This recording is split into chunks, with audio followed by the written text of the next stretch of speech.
Prezados ouvintes, em outubro, você que nos ouve terá a missão de escolher aqueles que ocuparão os cargos de presidente da República, governador, senador, deputado federal e deputado estadual. E na última quinta-feira, dia 21 de julho, o deputado Luiz Paulo realizou um belíssimo evento para lançar a sua pré-candidatura à reeleição como deputado estadual. É sobre esse momento especial e sobre os planos para o futuro que conversaremos com o deputado Luiz Paulo no programa de hoje. Você, é claro, está super convidado a participar do nosso programa. Envie sua mensagem para o nosso WhatsApp 21 9951 45678. Meu nome é Pedro Rogar e esse é o podcast RJ em Debate.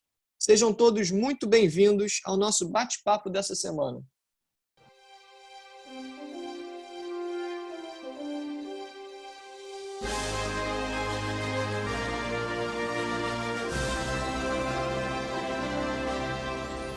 Bom dia, deputado Luiz Paulo. Tudo bem com o senhor? Bom dia, Pedro. Bom dia às nossas ouvintes e os nossos ouvintes do nosso podcast RJ em Debate. Deputado, para começar esse nosso episódio número 76, queria já deixar a seguinte pergunta.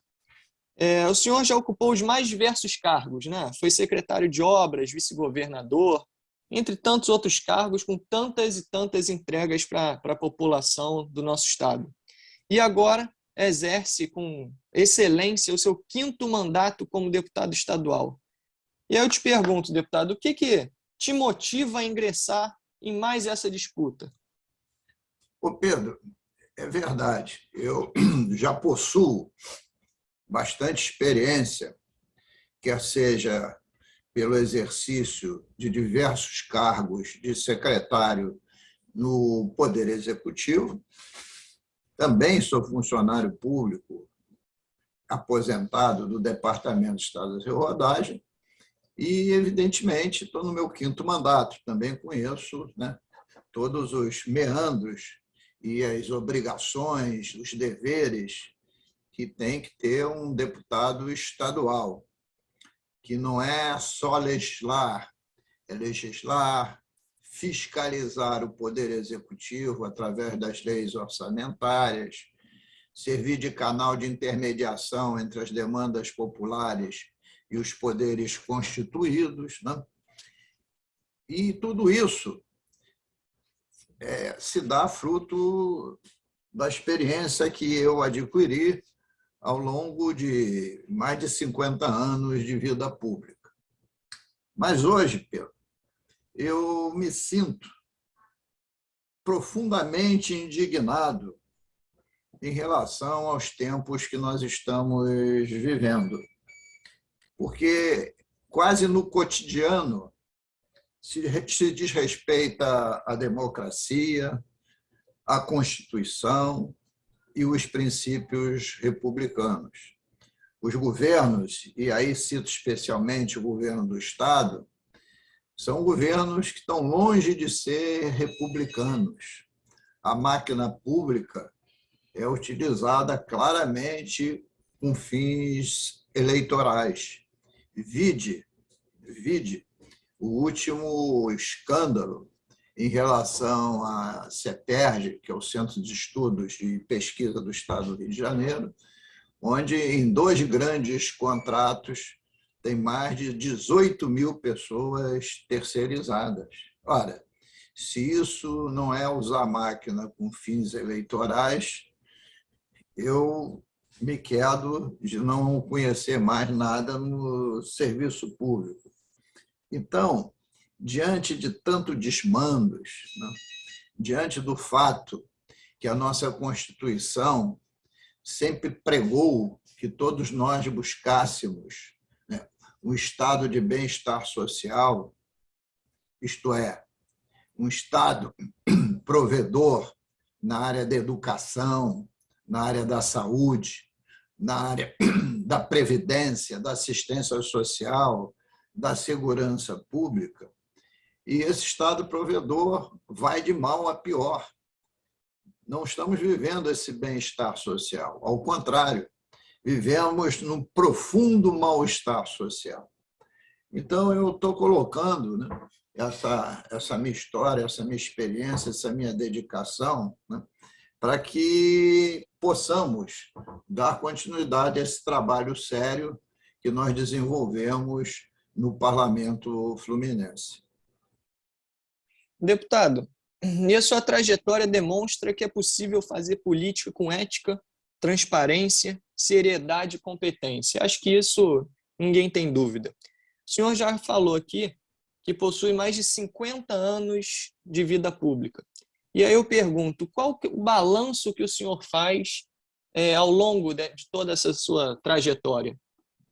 O Pedro, eu entrei para o serviço público em janeiro de 1965. Estávamos ainda no estado da Guanabara. Eu tinha me formado na escola técnica em técnico de estradas e toda a minha turma foi chamada a trabalhar no Departamento de Estradas de Rodagem da Guanabara. Era o governo de Carlos Frederico Werneck de Lacerda. Então, de 65 para cá, já são passados mais de 50 anos. E, ao longo da minha vida pública, eu sempre me dediquei àquilo pela qual eu fui chamado a trabalhar nela. Eu sou um servidor público. E o servidor público, na acepção da palavra, ele tem que procurar ser qualificado, dedicado e tentar levar políticas públicas de melhor qualidade para a população. E essa é a característica da minha vida, por onde passei. Coletivamente, porque ninguém trabalha individualmente, só, né? Eu tenho muitas marcas nessa cidade e nesse estado, marcas do meu trabalho. Por exemplo, na prefeitura de Marcelo Alencar, entre 1989 e 1992, nesse quadriênio, a gente realizou mais de 2.000 obras nessa cidade. Eu cito, por exemplo, aqui na Zona Sul, o projeto Rio Orla, do Leme a Copacabana, de Copacabana a Ipanema, de Ipanema ao Leblon, do Leblon à Barra, da Barra ao Recreio. Lá na nossa querida Zona Oeste, a gente tem lá a duplicação da Estrada do Mendanha, tem lá a duplicação da Estrada Morro do Ar, hoje chamada Padre de Caminhada, a iluminação da Avenida Brasil, que era um breu de Diodoro a Santa Cruz. A gente for lá para a região de Ramos, nós vamos ter lá o calçadão de Ramos, e assim sucessivamente. Quando estivemos no governo do Estado, em marcas importantíssimas, de obras que melhoraram a vida do cidadão e que eu participei na coordenação ativamente, como levar o metrô até a Praça Cardeal Arco Verde, em Copacabana, visto que o metrô, à época, estava paralisado na estação de Botafogo. E deixamos, inclusive, a extensão do mesmo quase concluída, da Cardeal Arco Verde a Siqueira Campos. Mas levamos o metrô a Pavuna, a famosa linha 2. E lá nessa região, construímos a Via Light, ligando o terminal rodoviário de Nova Iguaçu até a estrada Rio do Pau, que tínhamos duplicado na época da prefeitura, e daí a estação do metrô da Pavuna. Para não falar, se a gente for lá para o interior do nosso estado, por exemplo, na nossa querida região serrana, nós, à época, recuperamos integralmente, pavimentamos a famosa, Pedro, você conhece, RJ 130, Teresópolis-Friburgo. Então, o balanço no Poder Executivo é bastante positivo. E no parlamento, ao longo desses 5 mandatos, nós temos muitas coisas realizadas de grande importância. CPIs que recuperaram recursos a favor do Estado. Só na CPI dos royalties e participações especiais, colocamos à disposição dos cofres do Tesouro do Estado 2,5 bilhões de reais que estavam sendo recolhidos a menor. Deixamos uma demanda judicial para o Estado litigar na ordem de 20 bilhões de reais. Fomos autores de mais de 200 leis. Conseguimos levar uma reposição salarial, junto com o deputado André Siciliano, para o conjunto do funcionalismo público, no período de setembro de 2017 a 31 de dezembro de 2021, visto que o funcionalismo público não tinha nenhuma reposição. Isso dá algo como 32%, dos quais 16% já foram incorporados os salários e os outros 16% poderão vir a ser pagos nos próximos 2 anos, dependendo aí do comportamento da Receita Pública. Então, a luta para a gente ter um Estado capaz, orgânico, com funcionário público qualificado e justamente remunerado, tem sido a ótica central de muitas das nossas ações. Mas não para por aí, Pedro Rogar, porque dentro desse compromisso ético republicano, também fomos autores do pedido do impeachment do ex-governador Wilson Witzel e trabalhamos até o fim para que o mesmo ocorresse, sendo que ele se tornou o primeiro governador caçado e pichado no Brasil inteiro, porque é inadmissível, segundo os próprios réus confessos, ter corrupção na saúde na área em momento de pandemia. Isso, para mim, está no rol dos crimes hediondos. Então, é muito trabalho realizado, quer seja no executivo, em épocas mais pretéritas, como no presente no Parlamento Fluminense. Eu queria destacar, inclusive, que um dos meus orgulhos, e devo isso também a ter uma saúde boa, né?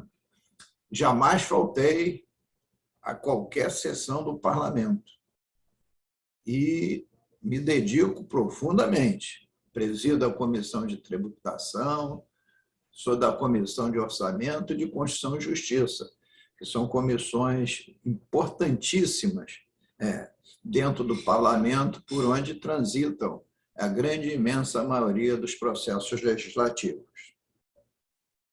Deputado, quem acompanha o seu mandato, né, como os nossos ouvintes aqui, aqueles que nos acompanham pelas redes sociais também, sabe que é um mandato muito atuante e que se dedica nas mais diversas frentes, tendo muito destaque, muito êxito em todas elas.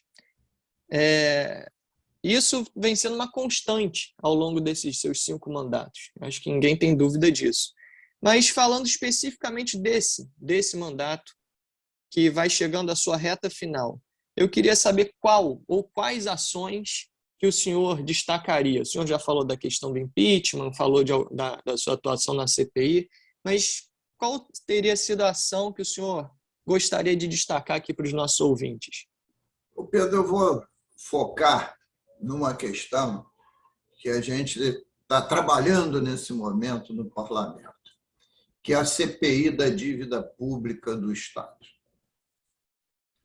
Veja você, o Estado, entre 2017 e 2020, esteve sob a égide do regime de recuperação fiscal. O Estado estava quebrado, não tinha dinheiro, inclusive, para pagar a folha, e a União fez o Estado assinar com ela um contrato de recuperação fiscal para 3 anos, né?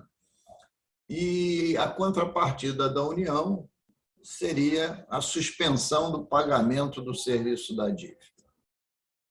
E agora, esse regime vai se renovar, porque ninguém sai do buraco em 3 anos, né? Do ponto de vista econômico-financeiro. Então, esse regime vai se renovar por mais 9 anos. E o garrote vil que a União coloca no Estado é o seguinte: olha, eu suspendo a cobrança da dívida, mas vocês se submetem a todas as regras que nós vamos definir e escrever no contrato. É como fosse uma intervenção no Estado. E dentro dessas regras, claramente tem o arroxo salarial do funcionalismo público. Agora, essa benesse de não pagar a dívida, na verdade, é mais uma grande maldade, porque a União age para com o Estado do Rio de Janeiro como fosse um banco espoliando os seus devedores. E o Pacto Federativo, previsto na Constituição Federal, não dá esse poder à União, porque essa suspensão do pagamento, Pedro, não é nenhuma benesse, ao contrário, é uma grande maldade, porque continua a ter correção monetária, e associada à correção monetária ainda se paga 4% de juros. Quando é que o mercado oferece ao indivíduo investimentos que corrijam pelo IPCA, a correção monetária, e adicione 4% de juros? E nenhum investimento tem essa previsão. Então, nós estamos examinando todas essas questões, porque o Estado já deve à União na ordem de 182 bilhões. E quando acabar esse regime de recuperação fiscal, possivelmente vai estar batendo o teto dos 250 bilhões. Isto é uma dívida impagável. Isto é um grande absurdo. E aí é que reside os grandes problemas do Estado. Por que o Estado teve que assinar um segundo regime de recuperação fiscal? Porque, se não fizesse, teria que pagar de uma vez só 44 bilhões, Pedro. E aí não teria dinheiro para pagar o funcionalismo, para a educação, para a saúde, para a segurança pública, que são as funções essenciais que o Estado deve prover. Então, Pedro, eu queria destacar muito essa luta, porque isso está no centro dos problemas do Estado. O governador do Estado age, nesse momento, como fôssemos um Estado resolvido, o que não é verdade. Tem no Caixa do Tesouro recursos oriundos da concessão da SEDAI à iniciativa privada, que estão sendo pessimamente empregados, não estão sendo empregados em investimentos estruturantes, e sim empregados para dar retorno político eleitoral. E na hora que gastar esse dinheiro, o Estado continua na mesma penúria que no momento anterior. Nós só temos um caminho, Pedro: construirmos um grande plano estratégico de Estado, de desenvolvimento econômico e social, e, em cima desse planejamento, orientarmos os investimentos, orientarmos os incentivos, definir as políticas públicas, aplicar esses recursos nessas políticas públicas de desenvolvimento econômico e social, monitorar, verificar o retorno. Isto é, a gente precisa de um Estado competente, que está longe de ser. E um Estado competente, obrigatoriamente, tem que ter um funcionarismo público concursado, qualificado e justamente remunerado. É isso, deputado.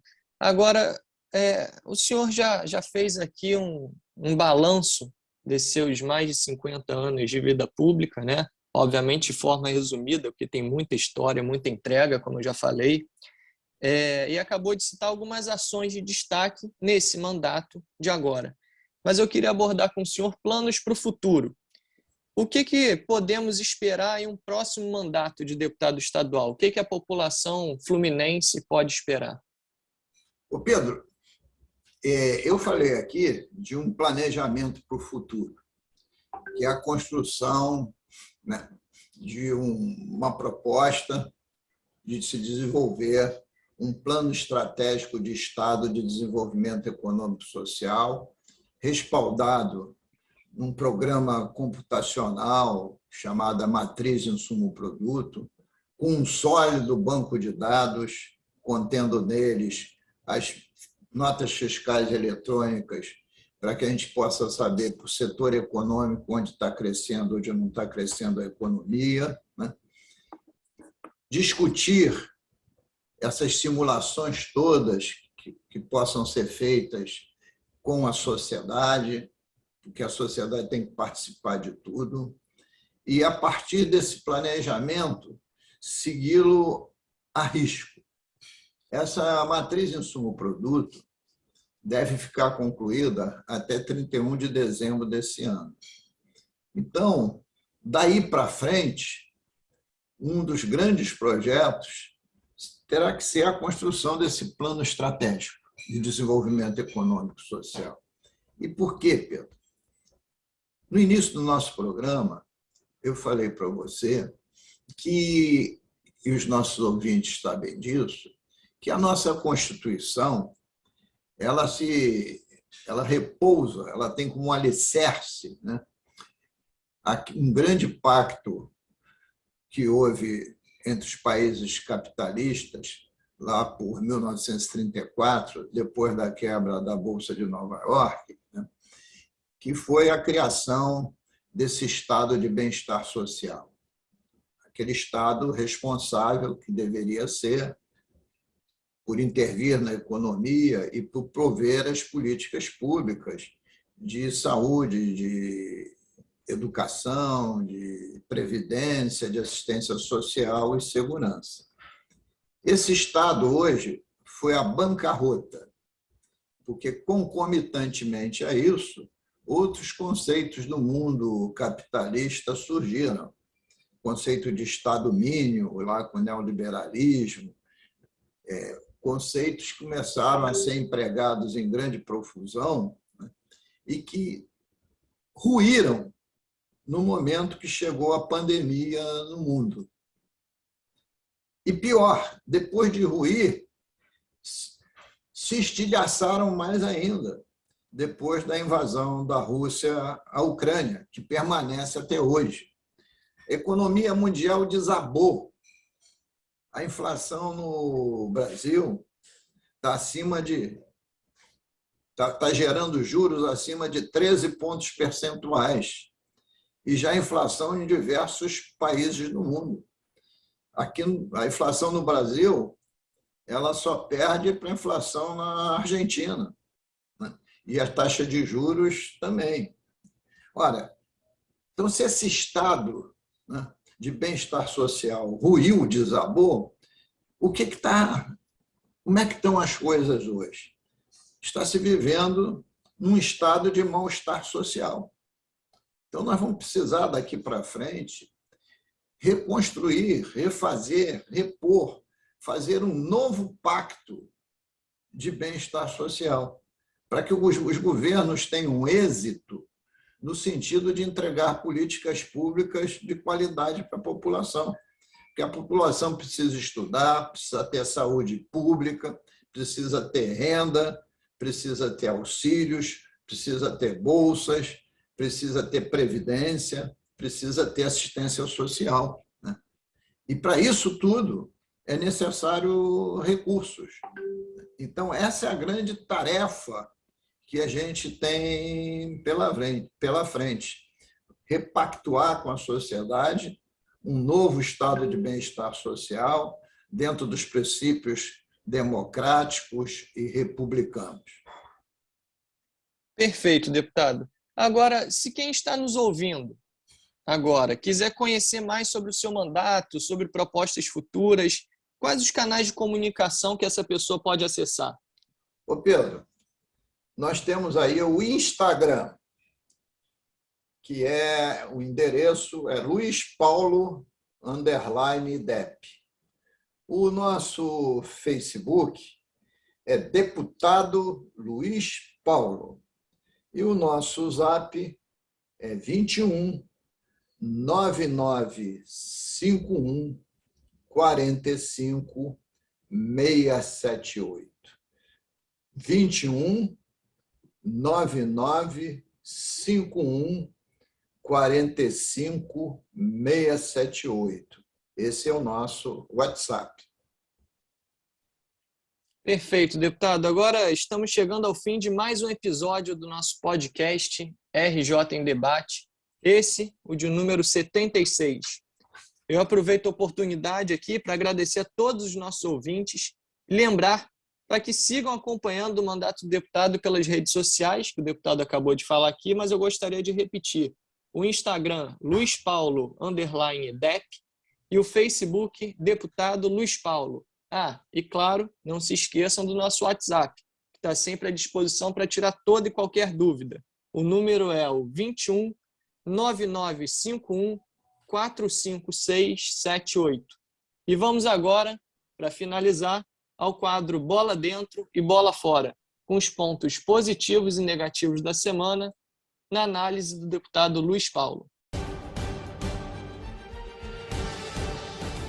A bola fora de hoje vai para o governo do Estado, porque, como foi noticiado na grande imprensa, o Tribunal de Contas do Estado suspendeu os contratos da CEPERJ, isto é, o Centro de Estudos e Pesquisas do Estado do Rio de Janeiro, que, desviada das suas funções primordiais, administra dois grandes contratos oriundos da Secretaria de Trabalho e da Secretaria de Esporte.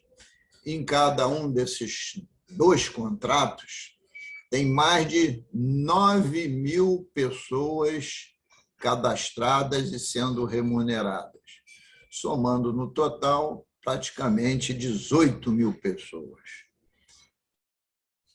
Nesse momento que os investimentos precisam ser otimizados, botar 18.000 pessoas trabalhando de forma terceirizada no Estado demonstra o uso não republicano da máquina pública. Isto precisa ser profundamente investigado.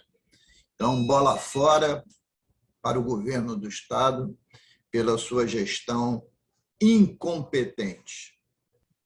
A bola dentro de hoje é um agradecimento a todos os nossos ouvintes e amigos que puderam comparecer ao lançamento da minha pré-candidatura no último dia 21 de julho.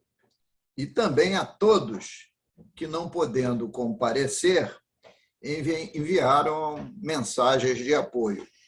E foram muitos que fizeram isso. A presença de todos foi mais um incentivo para que continuássemos na luta, para que o nosso Estado do Rio de Janeiro se recupere e venha ocupar o seu verdadeiro lugar na nossa federação.